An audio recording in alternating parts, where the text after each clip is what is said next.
Hello, and welcome to another episode of Q&A's. This is for you, the viewer, to send in any of your DayZ, zombie, survival, and or related questions. And from this, I'll give my answers and honest feedback and opinions on the questions. Now, if you would like to have one of your questions answered on an upcoming episode, leave one in the comments or get in contact with me via my socials. I'll leave a link in the description below. And if you do enjoy the content, please hit the like button and subscribe so you don't miss out on more. And so now the paperwork is out of the way, let's get into the questions. And now the first question is from BeandyB, and they ask, is DayZ worth buying? And that's a really good question, and simply, yes it is. And now, this is a game that has its moments and its share of bugs that from time to time can cause a death or a momentary bad experience. But overall, DayZ is just one of those games that's unlike anything else. In the terms of vanilla, you have two very large maps that can be explored with basically every building in the game can be entered and walked around. And yes, the game does have some pretty amazing graphics with the trees and the foliage, but it does have its fair share of low quality textures. But this is in no way going to take away from the game itself. If anything, this prevents environment distraction from taking in the world around you and makes for a great experience.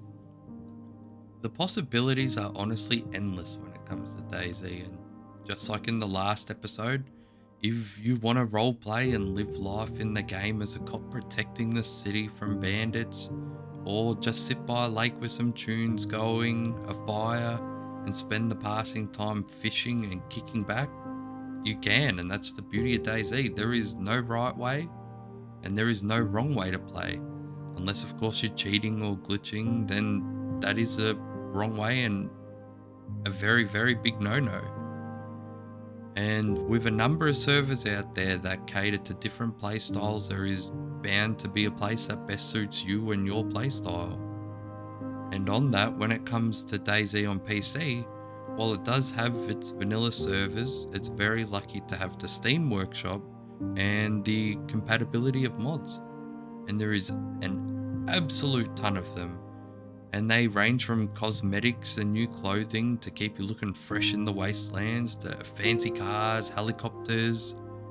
Some of these mods allow for some brand new maps to be explored. They have, the harsh survival winter wonderland of Namalsk, to the large and beautiful maps of Banov. Modding on this game in one way has allowed some of the freedoms of DayZ to truly be expanded on and experienced. If you want to build a flashy base with Base Building Plus, you can. You want to cruise around in a GTR traveling at 300 kilometers an hour along the coast, running over freshies, mods give you that. But it is something that, if it's not done right, can very well take away from the experience of DayZ, and can also be very overwhelming for a new player. Out there is a lot of players that play on console and have made the switch to PC just for the gaming experience they see from other players on PC. And making that switch to PC and finding a server that you like the sound of, and in your attempt at joining, you see a massive list, a huge list of mods that you need to install. It can be quite overwhelming. And then upon joining the server, you get a server that has Base Building Plus for the first time, and you go to build a base. That can be one hell of a daunting task. But once you do get your head around the mods, most are very simple and far from overcomplicated. So to be honest, for me, there have been many random encounters that have turned into some amazing friendships, and that's just solely how amazing DayZ is and the DayZ community. And yes, there will be moments of toxicity out there, as there is with every game, but I can honestly say that it would only make up the most minuscule percent of the community. And I just want to give a shout out to Boydie from the DayZ podcast. He has shown me just how amazing this community is. So all in all, yes, I think DayZ is 100% worth buying. And now the next question is from Pants Armstrong, and they ask, do you think we will be getting the bow for Christmas? And well, I certainly hope so. The bow has been such a wanted item in DayZ, and I've seen countless posts begging and asking for bows to be back in the game. And now two things have piqued my mind. The first one is Wobo released a video, I'll leave the link in the description, and he mentions the feathers being back in the files. And now the second thing that leans on this is a server I play on had a mod, and it was set up for getting feathers from chickens to be used in crafting of crossbow bolts. And then now just recently the 1.15 update came live to the servers, and with it, it created some sort of confliction with the mod that the server was using and made it so now they don't spawn. So this gives me a small spidey sense that at least feathers and the crafting of arrows are on the cards.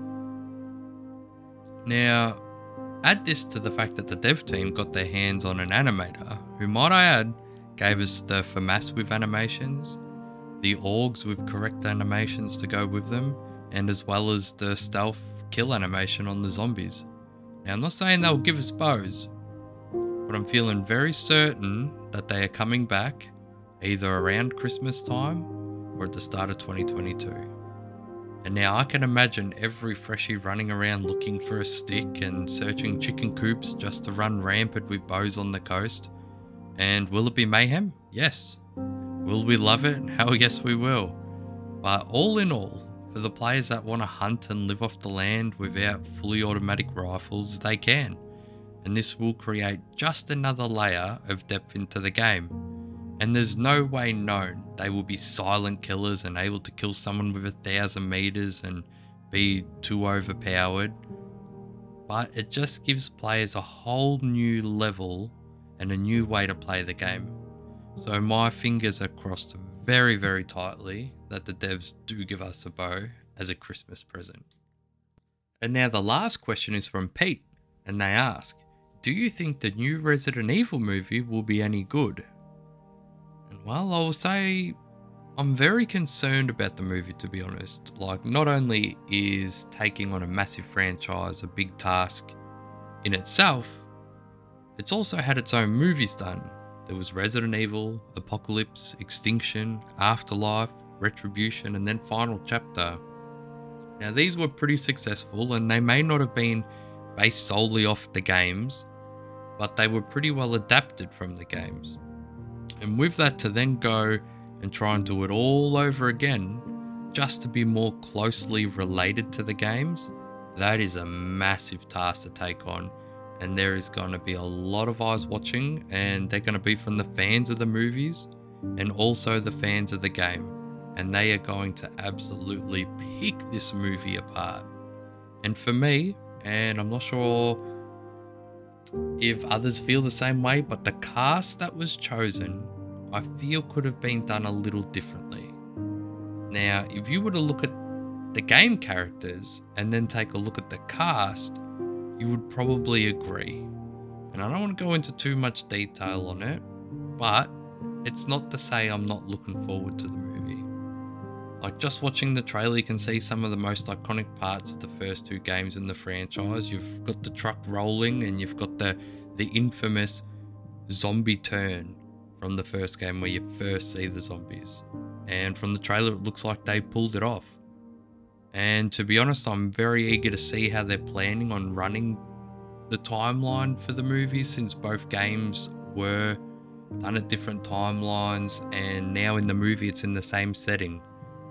So I'm very, very excited to see how it pans out, but at the same time I'm also very concerned it's going to be a massive letdown. Maybe my expectations are too high. I guess after I watch it I'll share my thoughts. And with that, this will just about wrap up this episode of Q&Dayz. If you have a question you want featured on the channel, submit it either through my socials below or subscribe and leave a comment. And I want to thank you all for watching, and I'll see you in the next one.